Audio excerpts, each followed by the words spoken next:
I'm leaving you and moving to Palm Springs with my 25-year-old babe. I'm taking all our money with me.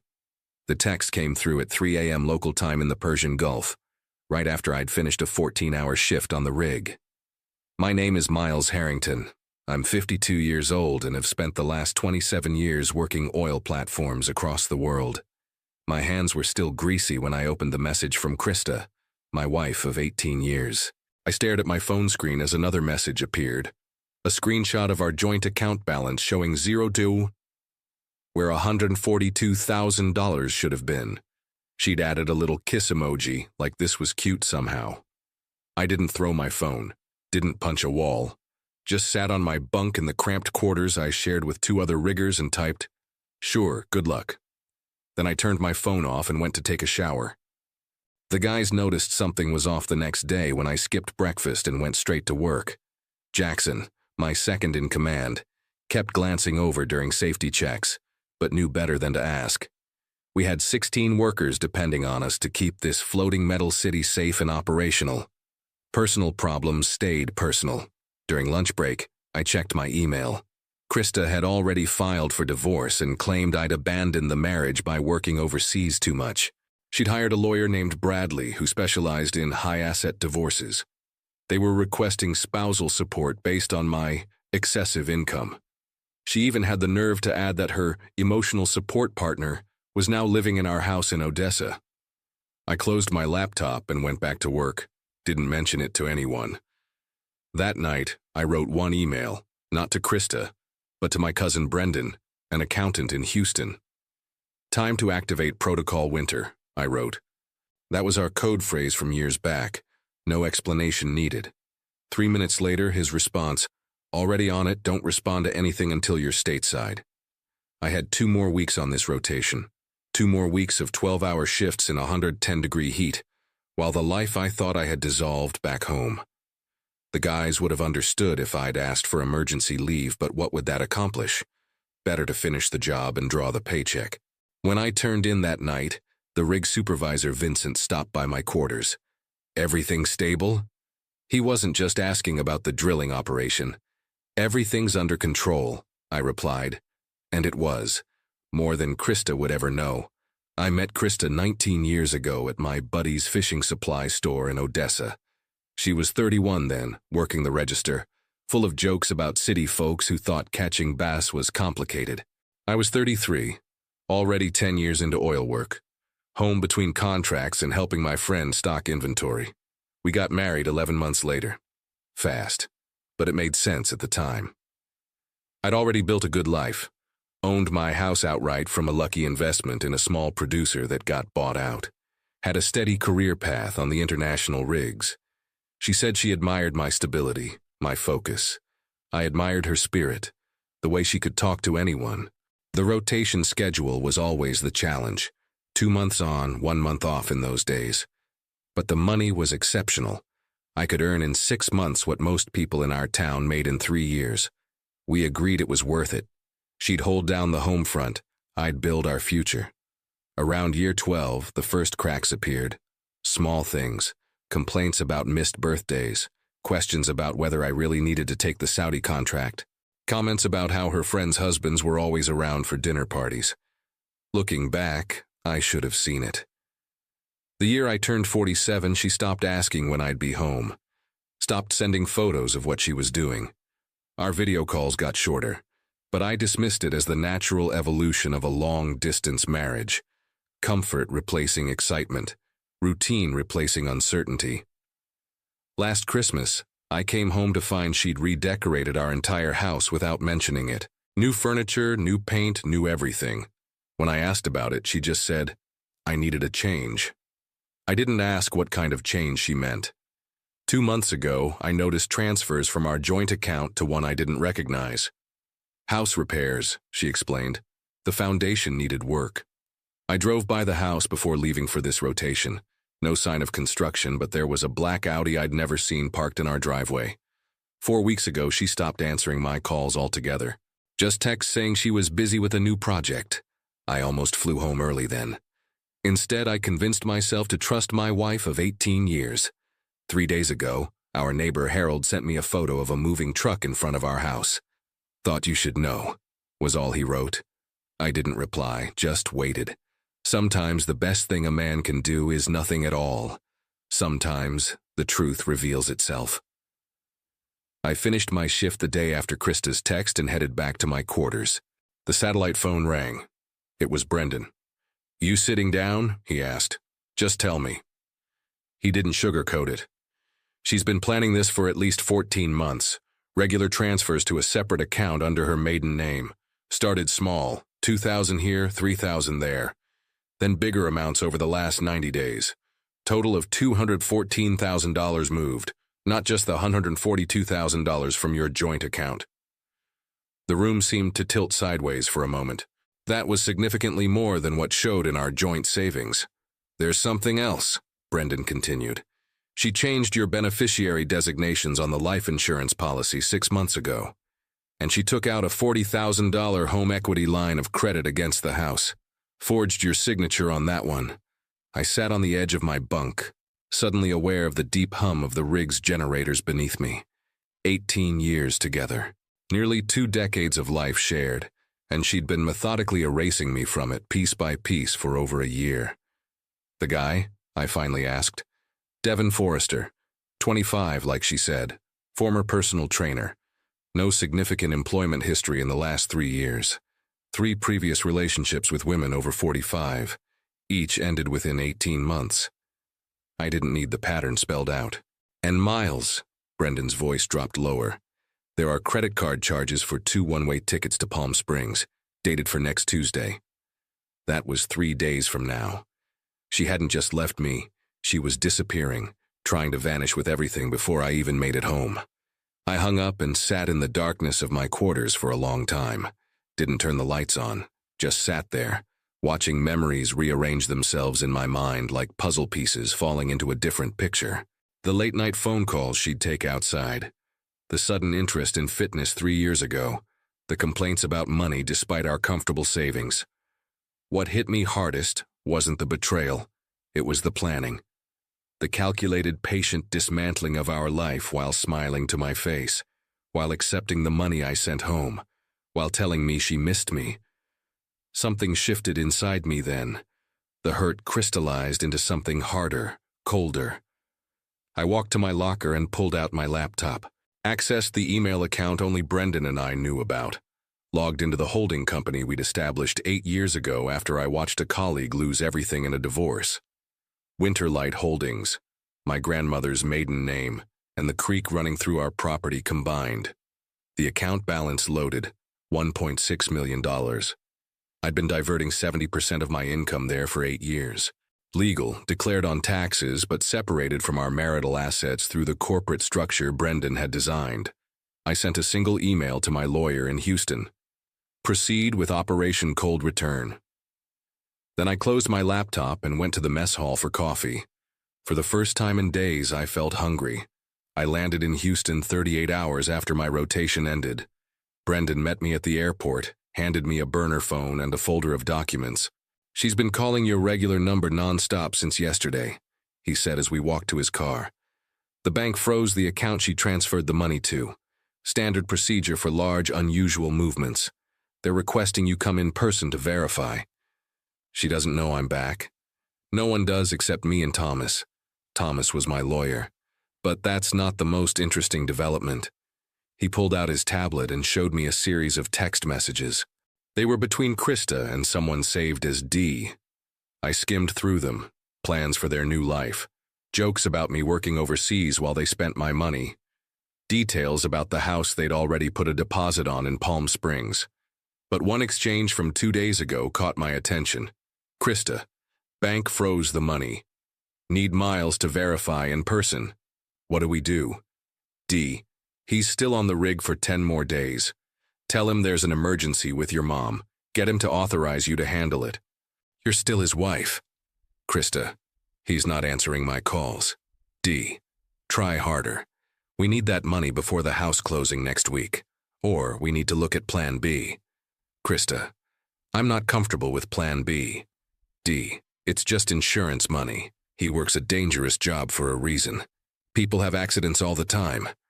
I handed the tablet back to Brendan. My hands were steady but cold. These are admissible? I asked. They're from the cloud backup of her phone. She used your Apple account credentials to set up her new phone last year. Never change the password. Everything syncs to your cloud storage.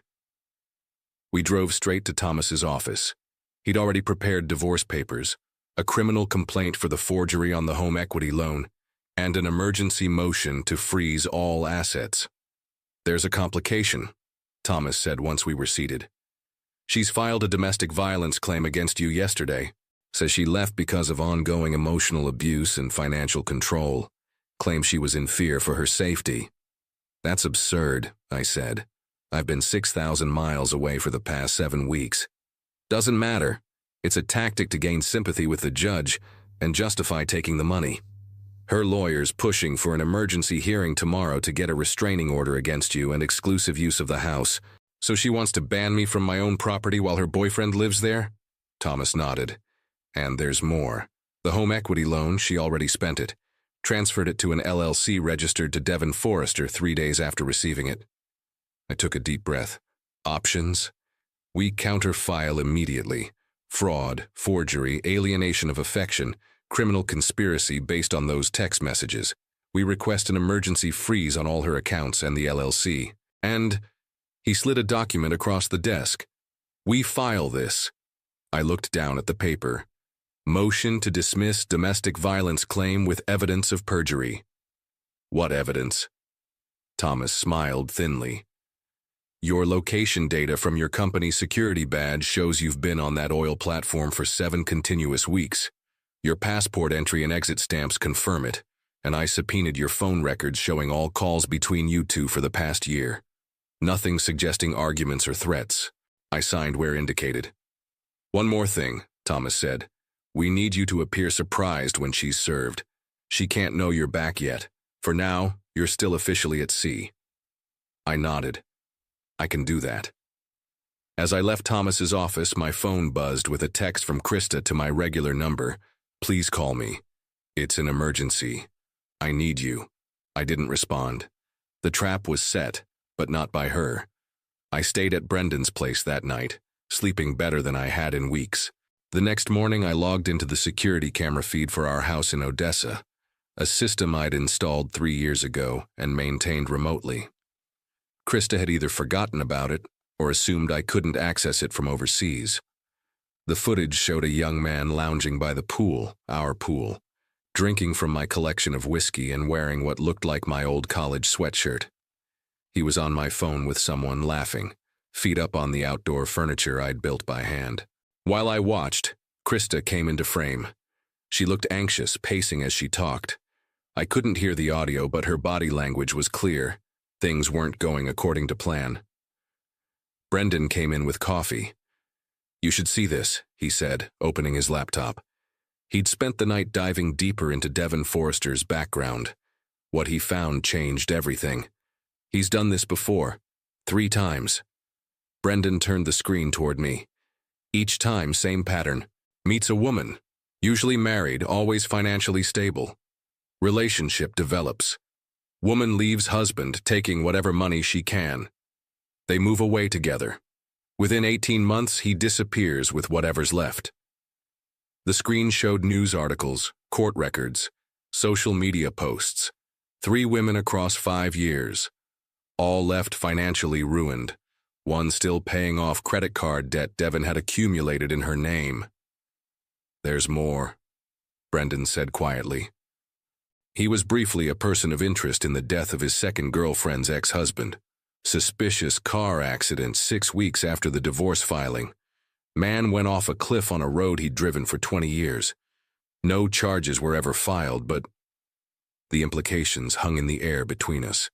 My phone rang, Krista again on my regular number. I let it go to voicemail. You should hear this, Brendan said, playing the message on speaker. Miles, please. I need you to call the bank. Her voice cracked with what sounded like tears. There's been a misunderstanding with our account. I was just moving money to a safer investment like we talked about, but the bank froze everything. I can't access any funds. Please call them and tell them it's okay.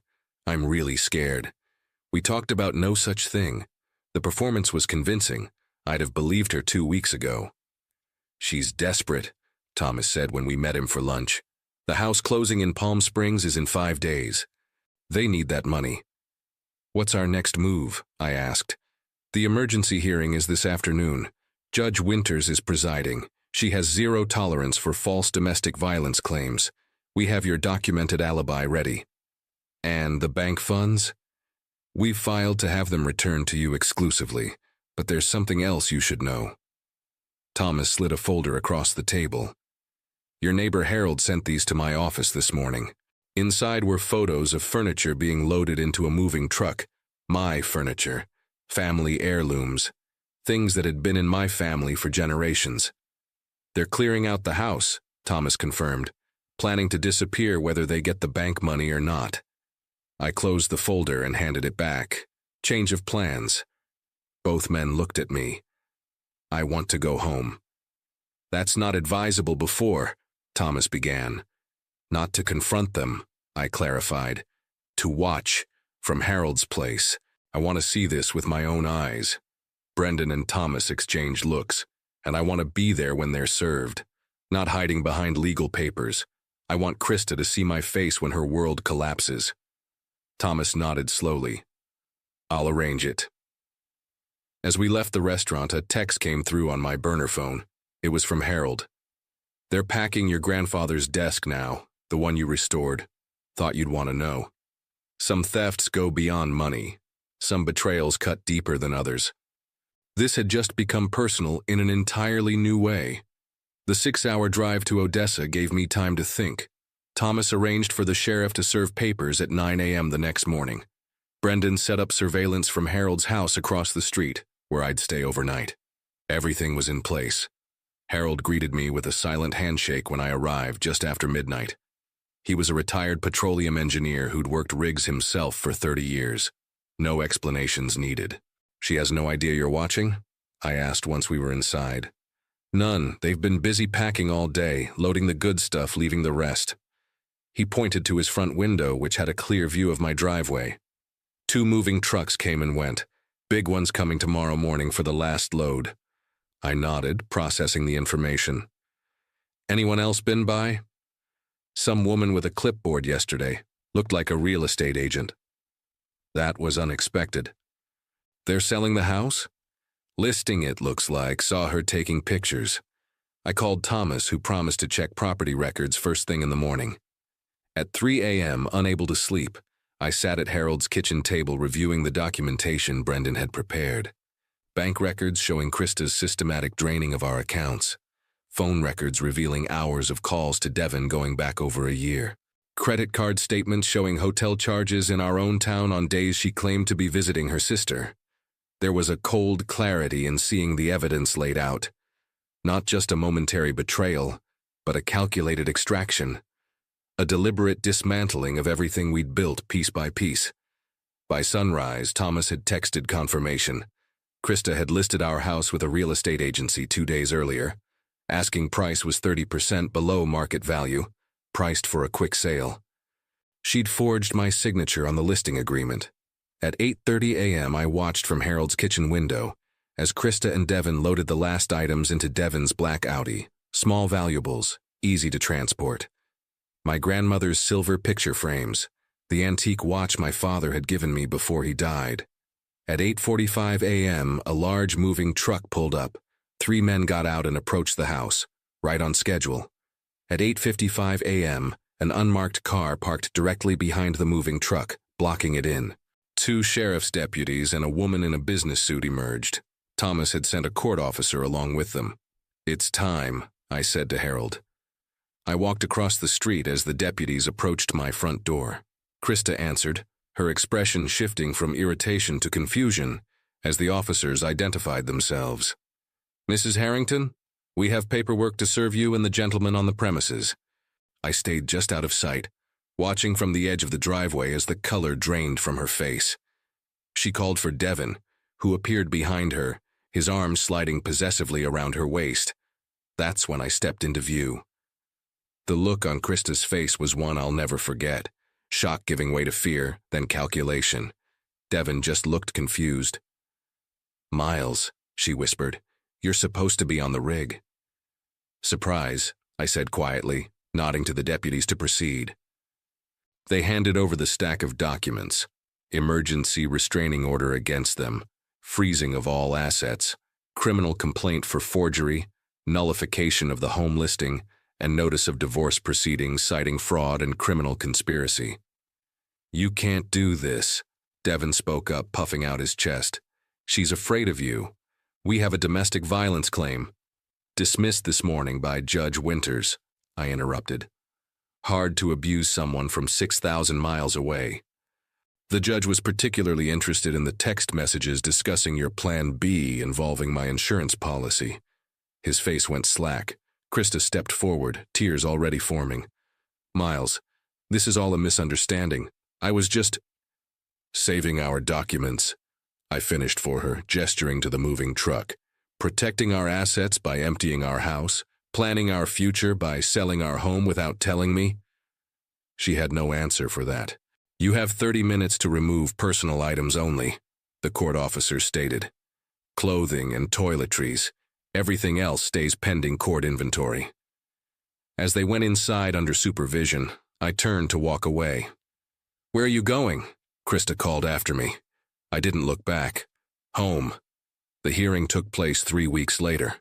I sat at one table with Thomas, Krista and her lawyer at another. Devin was conspicuously absent. He'd disappeared 2 days after being served, taking Krista's remaining cash and jewelry with him. A familiar pattern, just as Brendan had discovered. The judge reviewed the evidence methodically. Bank records, forged documents, text messages, location data. When she reached the messages discussing Plan B and insurance money, she stopped reading and looked directly at Krista. "Mrs. Harrington, are you aware of the penalties for conspiracy to commit insurance fraud or worse?" Krista's lawyer whispered urgently in her ear. "It wasn't like that, Your Honor," Krista stammered. "Devin was just joking. I never would have—" "Save it for the criminal proceedings," the judge interrupted. "This court's jurisdiction is the division of assets and dissolution of marriage." She continued reading through the documents, occasionally shaking her head. When she finished, she set the papers down and removed her glasses. "In my 30 years on the bench, I've rarely seen such a clear case of premeditated financial deception in a marriage." She looked at Krista. "You systematically drained joint accounts while forging documents and planning to flee the state with marital assets." Turning to me, her expression softened slightly. "Mr. Harrington, while your creation of separate accounts through a holding company might seem questionable to some, the court finds that you consistently paid household expenses, filed proper taxes, and made no attempt to hide assets from the government, only to protect them from potential future claims." Her ruling was swift and final. All assets transferred by Krista would be returned to me. The house remained solely my property. Krista's claims for spousal support were denied. And most satisfyingly, she referred the forgery and conspiracy evidence to the district attorney's office for potential criminal charges. As we left the courtroom, Krista tried to approach me. I just kept walking. Some victories need no words. 6 months later, I stood on the porch of my cabin in the mountains outside Missoula, Montana. The property had been part of Winterlight Holdings all along. 40 acres of pine forest and meadow I'd bought 5 years earlier as a retirement plan. Krista never knew it existed. The forgery charges against her had been reduced in a plea deal. No jail time, but 5 years probation and restitution payments she'd likely never complete. Last I heard, she was living with her sister in Tulsa, working retail. Devin had moved on to a divorced doctor in Arizona, his pattern continuing unbroken. I'd taken early retirement from the oil company. 27 years was enough. Between my investments, savings, and the small natural gas royalties from a property in Arkansas, I had more than enough to live comfortably for the rest of my life. Harold called occasionally with updates from Odessa. I'd sold the house there. Too many memories, none of them good anymore. He'd helped clear out the last of my things, shipping the family heirlooms to Montana and donating the rest.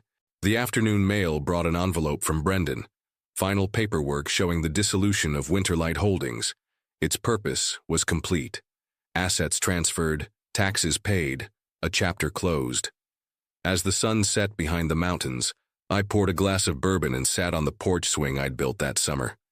For the first time in years, no one was expecting anything from me. No crew waiting for instructions, no wife pretending to miss me, just quiet and the sound of wind in the pines. My phone rang.